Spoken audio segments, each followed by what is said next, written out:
BCom second year के प्यारे बच्चों, स्वागत है आप सभी का इंग्लिश के एक और वीडियो में। वैसे ये सेकेंड ईयर के लिए नहीं, सभी ईयर के लिए इंपॉर्टेंट है, क्योंकि इंग्लिश तो first year, second year, final year, MCom सब में है। वहां पर आपने देखा होगा कॉमन है डूअर्स डायरेक्टेड। हर साल आपके चैप्टर के क्वेश्चन आंसर बदलेंगे, आपका क्या बोलते हैं रिपोर्ट राइटिंग वगैरह बदलेगा, पैराग्राफ बदलेगा, लेकिन जो नहीं बदलता वो है डूअर्स डायरेक्ट। जहां पर आज हम सीखने वाले हैं टेंस को, क्योंकि टेंस से हर डूअर्स डायरेक्ट में कम से कम 4 से लेकर के 7 तक के क्वेश्चन आ सकते हैं। जिसमें क्वेश्चन कैसा आता है, कुछ इस तरह से, जिसमें फिल इन द ब्लैंक रहेंगे और आपको वर्ब दिया रहेगा, उसके करेक्ट एक सही फॉर्म के वर्ब को लगाना होता है। इसी के साथ साथ आपको आर्टिकल के भी क्वेश्चन मिलते हैं, जिसमें ए एंड द लगाना होता है, मॉडल्स के भी मिलते हैं, पर सबके वीडियो आपको डिटेल से धीरे धीरे मिलते जाएंगे। आज हम सीख रहे हैं टेंस को। इस टेंस पर हमने पहला वीडियो बनाया था, जहां पर आपको इनडेफिनेट को आपको पूरा समझाया था। इनडेफिनेट का वो डिटेल का वीडियो आपको जरूर देखना चाहिए, ताकि वे समझ में जब आएंगे ना, तो बाकी का आज का जो भी टॉपिक है वो आपको इजीली समझ में आ जाएगा। तो आपको टेंस के अंदर का 3 चीजें पढ़नी होती हैं, जिसमें सबसे पहला है आपका इंडेफिनेट, फिर आपका कंटिन्यूअस है, फिर आपका परफेक्ट है। ठीक है, इस तीनों से ही ज्यादातर क्वेश्चन आते हैं। अभी हम एग्जाम के पर्पस से देख रहे हैं, जहां पर सबसे ज्यादा इंपॉर्टेंट क्वेश्चन आता है इंडेफिनेट का, इसलिए मैंने उसको अलग से एक वीडियो बनाकर अपलोड किया है, जिसको देखने के बाद ना आप इस तरह के क्वेश्चन इजीली बना पाएंगे। और मैंने वहां पर क्वेश्चन की प्रैक्टिस भी करवाई है, जिसको बेसिक क्लियर करने के बाद बच्चे और अच्छे समझ पाए हैं। ठीक है, तो वो वीडियो देख लेना, आई बटन में मैं दे देता हूं, या फिर आप उसको डिस्क्रिप्शन में जाकर भी चेक कर सकते हैं। हमने देखना है आज कंटिन्यूअस और परफेक्ट को। तो मैं सबको इसलिए लिखा हूं ताकि मैं आपको तुलना करते हुए समझा सकूं कि ये और वो इन दोनों से अलग कैसे है, फिर वो इनसे अलग कैसे है। तो सबको जानेंगे डिटेल से आज के इस वीडियो में। उसके बाद आपका ये जो क्वेश्चन है ना, इजिली बन जाएगा। ठीक है, तो इसको बनाना चाहते हो थोड़ा सा बेसिक समझ लो, फिर ये फटाफट चुटकियों का खेल है। ठीक है, तो बिना किसी देरी के स्टार्ट करते हैं आज के वीडियो को। मैं हूं आपका शंकर सर, जो आज आपको पढ़ाएंगे इंग्लिश ग्रामर में टेंस। ठीक है, देखो सबसे पहले टेंस में 3 चीजें बहुत जरूरी होती है, वे आपका इंडेफिनिट, कंटिन्यूअस और परफेक्ट। तीनों का क्या महत्व है हिंदी में? देखो, कंटिन्यूअस बताता है प्रेजेंट के कार्य को, मतलब आप वर्तमान में क्या कर रहे हैं। आप खा रहे हैं, देख रहे हैं, बोल रहे हैं, लिख रहे हैं, सुन रहे हैं, कुछ भी आप जो अभी कर रहे हैं। जैसे मेरा काम है, अभी मैं आपको पढ़ा रहा हूँ, मैं आपको पढ़ा रहा हूँ, समझा रहा हूँ, मैं देख रहा हूँ, मैं बोल रहा हूँ। ये सारा काम जो मैं कर रहा हूँ, ये मेरा कंटिन्यूअस अभी का काम है। तो कंटिन्यूअस में हम उन कामों को बताते हैं या उनके बारे में जिक्र करते हैं, जो चीजें या जो काम अभी चल रही हो, जो भी गतिमान हो। परफेक्ट कंप्लीट होने की बात क्या है, नाम से ही उसका स्पष्ट है। परफेक्ट मतलब जो चीज पहले से कंप्लीट हो चुका हो। जैसे अगर कुछ घंटे बाद मैं पूछूं कि मैं क्या कर रहूंगा, तो मैं अपने आप को ये बता सकता हूँ या किसी और को कि मैं टेंस पढ़ा रहा था, मैं टेंस पढ़ा चुका हूँ। ठीक है, तो जो काम मैं कर चुका होता हूँ, उसके लिए मैंने हिंदी में चुका हूँ का प्रयोग किया है। मैं टेंस पढ़ा चुका हूँ, मैं खाना खा चुका हूँ, मैं स्कूल जा चुका हूँ, मैं बीकॉम पास कर चुका हूँ। तो जो काम मैं कंप्लीट कर चुका होता हूँ, उसके लिए मैं परफेक्ट का इस्तेमाल करता हूँ। तो परफेक्ट में उन कामों को बताया जाता है जो सब्जेक्ट के द्वारा पूरा किया जा चुका है। उसके लिए हिंदी में चुका हूँ, चुकी है, चुके हो, ये सब आपको मिलेगा। इसमें रहा हूँ, रहे हो, ये सब मिलता है। साथ ही साथ रहा रही जरूरी नहीं है, आपको उनके बातों के सेंस से समझना होता है कि वे काम अभी चल रहे हैं कि नहीं। जैसे मैं भी पढ़ा रहा हूं, मैंने कह दिया। अभी आपने पूछा किसी और के बारे में कि वो मैडम कहाँ है, कोई एक मैडम है जो पढ़ाती है। मैं कहा हूं, मैंने कहा कि वो मैडम बैठी है। अब बैठी है जब मैंने बोला तो रहा रही नहीं है, लेकिन मैंने बोल दिया बैठी है मतलब वो अभी बैठी है, और अभी बैठी मतलब वो अभी की कंटिन्यूअस की काम है।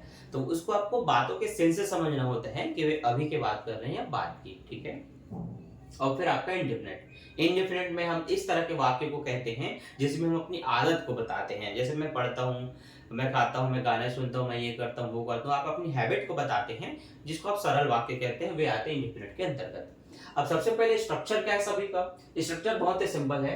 इंडेफिनिट कहता है कि सब्जेक्ट होना चाहिए, वर्ब का फर्स्ट फॉर्म चलेगा। अगर थर्ड पर्सन के सब्जेक्ट है तो उनके साथ काम में एस या फिर एस लगता है, फिर एक ऑब्जेक्ट जो भी रहेगा वो लिखेंगे। कंटिन्यूअस कहता है कि सब्जेक्ट रहेगा, एक हेल्पिंग वर्ब रहेगा। हेल्पिंग वर्ब में यहाँ पर इज, एम, आर, और पास्ट में वॉज वर्ब का प्रयोग करते हैं, और फ्यूचर के लिए विल बी। ठीक, आगे देखिए।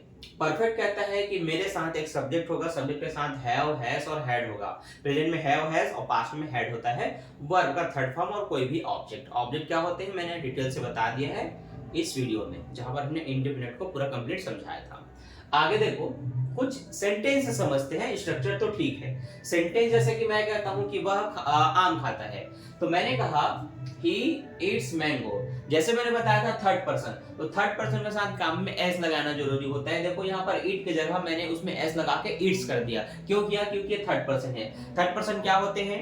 ही, सी, नेम और ईट, ये सब थर्ड पर्सन होते हैं, तो उनके काम में एस। लेकिन मान लो मैं अपने लिए बोलता कि मैं आम खाता हूँ, तो वहां पर केवल ईट होता। कोई भी काम का फर्स्ट फॉर्म होगा आई के साथ, यू के साथ, वी के साथ और दे के साथ, और बहुवचन में जो नाम होंगे या ग्रुप में होंगे। तो जैसे मैंने कहा सेम चीज कि मैं आम खाता हूं, तो मैंने कहा आई ईट मैंगो। लेकिन जब मैंने कहा वह आम खाता है, तो मैंने कहा ही ईट्स मैंगो। मैं कहूंगा राहुल आम खाता है, तो राहुल ईट्स मैंगो हो जाएगा। तो इन बातों को ध्यान में रखना कि सब्जेक्ट का फर्स्ट पर्सन सेकंड पर्सन क्या होता है, डिटेल से वो इंडेफिनिट की वीडियो में है, इसलिए मैं बार बार कह रहा हूँ कि इस वीडियो को जरूर देखना। आगे देखिए, अगर मैं पास्ट की बात करता हूँ, तो पास्ट का नियम ये है इसका कि इसमें वर्ब का सेकंड फॉर्म रहेगा, फिर सब्जेक्ट चाहे जो भी रहो, इसलिए मैंने ऐसा लिख दिया। सब्जेक्ट जो भी रहे, he, she, name, it, I, we, you, कोई भी रहे, यहाँ पर वर्ब का सेकंड फॉर्म होना चाहिए जब आप पास्ट के सेंटेंस बनाते हैं। फ्यूचर में क्या है, सबके साथ विल लग जाएगा। सबके साथ विल, जैसे कि मैं आम खाऊंगा तो आई विल ईट मैंगो, वह आम खाएगा, ही विल ईट मैंगो, बस इतना ही। ठीक, अब आते हैं हमारे कंटिन्यूअस में। कंटिन्यूअस में मैंने कहा जैसे कि इज ए मार लगाना है, तो आप यहाँ पर देखेंगे मैंने कहा कि वह आम खा रहा है, तो यहाँ पर हो गया ही इज ईटिंग मैंगो। अब अगर मैं इसको अपने साथ प्रयोग करता हूं, तो मैं कहूंगा आई एम ईटिंग मैंगो, क्योंकि आई के साथ एम लगेगा, थर्ड पर्सन के साथ इज लगेगा, और जो सेकंड पर्सन होते हैं जिसमें बहुवचन में आ जाते हैं यू, वी, दे, इनके साथ आर लगाना होता है। तो अभी मैंने यू के साथ बनाया, तो यू आर ईटिंग मैंगो हो गया।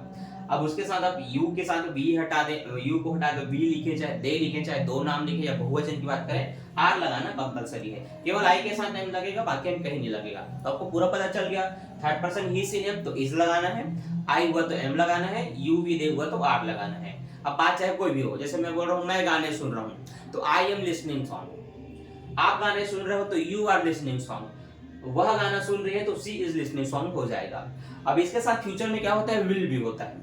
फ्यूचर में क्या होता है, विल बी। जैसे मैं गाना गा रहा हूँगा तो I will be singing song. ठीक है, उसी के साथ सभी सब्जेक्ट में विल बी लगाना कंपलसरी है। लेकिन इनका पास्ट क्या होता है, पास्ट में याद रखना आई, ही, सी, इट, नेम, मतलब जो थर्ड पर्सन है और आई है, इन सभी के साथ हमें वॉज लगाना होता है। तो हमने लगाया वॉज, हमने कहा आई वॉज ईटिंग मैंगो। ठीक है, अगर मैं कहूंगा वह आम खा रही है, तो मैं कहूंगा खा रही थी, तो सी वॉज ईटिंग मैंगो। ठीक है, राहुल आम खा रहा था, तो राहुल वॉज ईटिंग मैंगो। लेकिन जब मैं कहूंगा आप आम खा रहे थे, तो हो जाएगा यू वर ईटिंग मैंगो। याद रखिए, आपको यू, वी, दे और बहुवचन के साथ वर लगाना होता है। ये रही पास्ट की बात। फ्यूचर का मैं बता चुका हूं। अब आते हैं परफेक्ट में। परफेक्ट कहता है कि ही, सी, नेम और इट, और बस थर्ड पर्सन के साथ आपको हैज लगाना होता है। लेकिन आई के साथ, यू के साथ, वी के साथ, दे के साथ, बहुवचन के साथ आप क्या लगाते हैं, हैव लगाते हैं। जैसे मैंने कहा वह आम खा चुका है, तो मैंने कहा ही हैज ईटन मैंगो। मैंने कहा वह आम खा चुकी है, तो मैं कहूंगा सी हैज ईटन मैंगो। मैं कहता हूं कि राहुल आम खा चुका है, तो राहुल हैज ईटन मैंगो। मतलब जब भी थर्ड पर्सन मिले हैज लगा देना, बस इतनी ही बातें ध्यान रखो। लेकिन हैव कहां लगेगा भाई, हैव लगता है आई के साथ, यू के साथ, वी के साथ, दे के साथ। जैसे मैं कहता हूं आप आम खा चुके हो, तो मैं कहूंगा यू हैव ईटन मैंगो। यहाँ पर वर्ब का थर्ड फॉर्म लगता है, बस ये बातें ध्यान में रखना। उसके साथ अगर कहता हूं मैं आम खा चुका हूं, तो आई हैव ईटन मैंगो। फिर आप जो भी सब्जेक्ट लगाओगे हैव उन सबके साथ रहेगा, थर्ड पर्सन में हैज रहेगा। पास्ट में क्या होगा, पास्ट में सभी के साथ हैड लगाना होता है, वर्ब का थर्ड फॉर्म में रहेगा। जैसे मैंने कहा मैं आम खा चुका था, तो आई हैव ईटन मैंगो। आप आम खा चुके थे, you had eaten mango. Rahul आम खा चुका था, तो राहुल हैड ईटन मैंगो। मतलब सबके साथ पास्ट में हैड लगा देना है, ये उसकी पहचान है कि वो पास्ट में है। फ्यूचर में विल हैव लगा देते हैं, बस इतना याद रखना। ठीक, आगे ध्यान दो। जब आपने इस बेसिक चीज को समझ लिया, तो ये सब क्वेश्चन आपको इजीली पता चल जाएगा। बस पहचानना है आपको कि कौन सा सेंटेंस इंडेफिनिट का है, कौन सा कंटीन्यूअस का है, कौन सा परफेक्ट का है, और इन तीनों में वे कौन से फॉर्म में है, प्रेजेंट में है, पास्ट में कि फ्यूचर में है। जब आप इस तीनों को पहचान लेंगे, तो ये जो 5 हमने एग्जांपल लिखे हैं वे आपसे इजीली बन जाएंगे। तो चलो बिना किसी देरी के समझते हैं आज के हमारे इस क्वेश्चन को, जिसमें सबसे पहले लिखा है द सन राइज रहेगा कि कुछ बदलेगा, राइजिंग होगा कि क्या होगा, इन द ईस्ट लिखा है। अब आपने देखा होगा कि यहाँ पर एक सब्जेक्ट है जो कि थर्ड पर्सन है, ना तो मैं हूं, ना तो यू है, ना तो दे है, ना तो किसी का नाम है, मतलब व्यक्तियों का नाम नहीं है, यह थर्ड पर्सन हो गए। जब भी थर्ड पर्सन होते हैं तो आप ये समझ लो कि अगर इंडेफिनिट के अंदर है तो काम में एस रहेगा, अगर ये इज एम आर कंटिन्यूअस का है तो उसमें इज ही रहेगा और पास्ट में वाज रहेगा। अगर ये परफेक्ट का है तो उसमें हैज लगेगा, ये कंपलसरी है। लेकिन कैसे पहचाने कि ये इंडेफिनिट का है कि कंटिन्यूअस का कि परफेक्ट का है? तो पहचानने के लिए रूल क्या मैंने समझाया कि अगर कोई चीज कंटिन्यूअस है तो उसमें इज, एम, आर, पास्ट में वाज और वर लगा रहेगा। इनमें से कोई एक चीज आपको यहाँ दिख रहा है क्या? नहीं, मुझे तो कहीं नहीं दिख रहा है। परफेक्ट होने के लिए हमें दिखना चाहिए हैज, हैव और हैड। क्या ये तीनों इसमें दिख रहे हैं? हमें नहीं दिख रहा है। इसका मतलब हम कह सकते हैं कि ये इंडेफिनिट का है, क्योंकि इंडेफिनिट में कुछ भी नहीं होता, केवल सब्जेक्ट होगा, उसका काम होगा जो कि फर्स्ट और फाइव फॉर्म, मतलब सिर्फ मैंने इट लिखा तो फर्स्ट फॉर्म, लेकिन एस लगा दिया तो फाइव फॉर्म हो जाता है, और उसका ऑब्जेक्ट रहेगा जैसे कि आम खा रहे हैं तो। लेकिन इसमें कुछ भी इज एम आर मैंने नहीं लिखा है, मतलब हेल्पिंग वर्ब नहीं होते। देखो सब में मैंने हेल्पिंग वर्ब लिखा क्योंकि इनमें होता है, इसमें नहीं लिखा, इसका मतलब इसमें नहीं है। तो इसमें हेल्पिंग वर्ब नहीं है, इसका मतलब या तो इसमें वर्ब का फर्स्ट फॉर्म रहेगा तो फर्स्ट फाइव फॉर्म। अब वर्ब तो दिया हुआ है, वो दिया रहेगा, उसमें कौन से फॉर्म को आपको लगाना है, आपको ये सोचना है। अब ये जो है ना वो फर्स्ट फॉर्म में है, लेकिन ये थर्ड पर्सन है। मैंने बताया था थर्ड पर्सन में काम में एस लगा देना, बस इतनी सी बात है। तो राइज का क्या हो जाएगा? राइजेस हो जाएगा। तो the sun rises in the east हो जाएगा। तो यहाँ पर आपको एस जोड़ करके लगा देना है, बन गया आपका सेंटेंस। ठीक है, तो हमें बहुत ही इजी तरीके से इसको बनाना है अपने स्मार्ट वर्क का, अपने दिमाग का प्रयोग करके। ध्यान देना, अगला सेंटेंस कहता है टॉम वॉज दिख गया, पहचान लो। वॉज कहाँ है? कंटिन्यूअस में है। कंटिन्यूअस में वॉज होता है, वो भी पास्ट में होता है। इसका मतलब इसके काम में आईएनजी लगाना होता है। अब देखो क्या बोला है, Tom was wait for you. Wait होगा? नहीं होगा, क्योंकि वॉज दिखा, इज दिखा, एम दिखा, आर दिखा, इनका मतलब काम में आपको आईएनजी लगाना ही है, कंपलसरी है। तो आपको क्या लगा देना है? वेटिंग। तो इसमें आईएनजी लगा दो तो हो जाएगा Tom was waiting for you. ठीक है, देखो इसमें आगे मैंने नाउ भी लिखा रहेगा।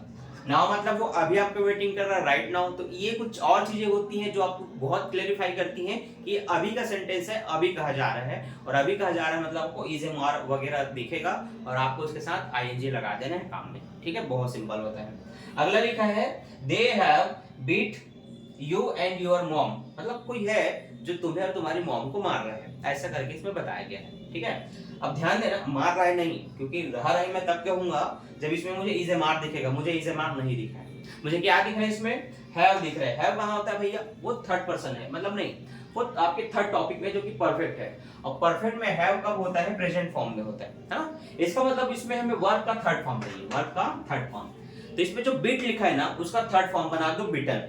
आईएनजी नहीं लगेगा ना, बिटन। तो इसमें EL लगा दो इस तरह से, तो ये हो जाएगा बिटन, जिसको उठा के यहाँ लिख दो। तो they have beaten you and your mom, मतलब वे तुम्हें और तुम्हारी माँ को मार चुके हैं, इस तरह से ये बात है। आगे, राजू लाइक अ मैंगो। ठीक है, अब देखो यहाँ पर भी इज एम आर है, कुछ नहीं है, मतलब ये आपके पहले क्वेश्चन की तरह है, मतलब वो इंडेफिनिट के अंतर्गत आ रहे हैं। अब यहाँ पर किस तरह का नाम का प्रयोग किया गया है? राजू के नाम का। अब राजू का नाम लिखा गया है, इसमें कोई पास्ट या फ्यूचर की बात नहीं पता चल रही है, मतलब ये प्रेजेंट की बात है। और इसमें लाइक के जगह आप उसमें एस जोड़ देंगे तो लाइक्स हो जाएगा। राजू लाइक्स अ मैंगो, बस इतना ही सिंपल है। इसके बाद लिखा है आई अराइव रायपुर यस्टरडे। देखो यस्टरडे से पहचानो कि ये पास्ट की बात है। अब पास्ट की बात है, ये पहचान के तो इनमें से वो कौन सा है? इनमें से मेरे ख्याल से वो इंडेफिनिट का है। मैं ऐसा क्यों कह रहा हूँ? क्योंकि मुझे इज एम आर कुछ नहीं दिखा, मतलब वो इंडेफिनिट है। तो इसका मतलब जब यस्टरडे लिखा हो मतलब पास्ट की बात हो, और पास्ट की बात हो तो मैंने समझाया था कि पास्ट में वर्ब का सेकंड फॉर्म लगाना होता है। जो भी सब्जेक्ट हो, एनी सब्जेक्ट कोई भी हो, सब में क्या लगाना है? वर्ब का सेकंड फॉर्म, V2 का प्रयोग होता है। तो यहाँ पर अराइव है, अराइव का सेकंड फॉर्म क्या होता है? आपको अगर नहीं पता तो आपको सबसे पहले वर्ब के फॉर्म याद करना है। इसलिए आप गूगल पे लिख सकते हैं वर्ब के फॉर्म, तो आपको फर्स्ट सेकंड थर्ड फॉर्म की पूरी लिस्ट मिल जाएगी। उसको कैसे याद करना है उसकी ट्रिक भी मैंने पहले वीडियो में बता दी है, एक बार जाकर जरूर देख लेना ताकि पूरा समझ में आपको ये ग्रामर। तो यहाँ पर अराइव का अराइव्ड हो जाएगा, लास्ट में डी लगा देना है, तो बस आपको हो जाएगा आई अराइव्ड रायपुर यस्टरडे। ठीक है, तो इसी तरह से बहुत सारे सेंटेंस की आप प्रैक्टिस कर सकते हैं, जिसका प्रैक्टिस क्वेश्चन मैं शॉर्ट वीडियो में अपलोड कर दूंगा, तो मेरे शॉर्ट सेक्शन में जाकर के देख लेना। बाकी अभी के लिए वीडियो को लाइक कर सकते हो, समझ में आ गया तो दोस्तों में शेयर कर सकते हो। बाकी मिलता हूँ नेक्स्ट वीडियो में, थैंक्स फॉर वॉचिंग। अगला वीडियो किस टॉपिक पर होना चाहिए कमेंट करके बता देना। Bye bye.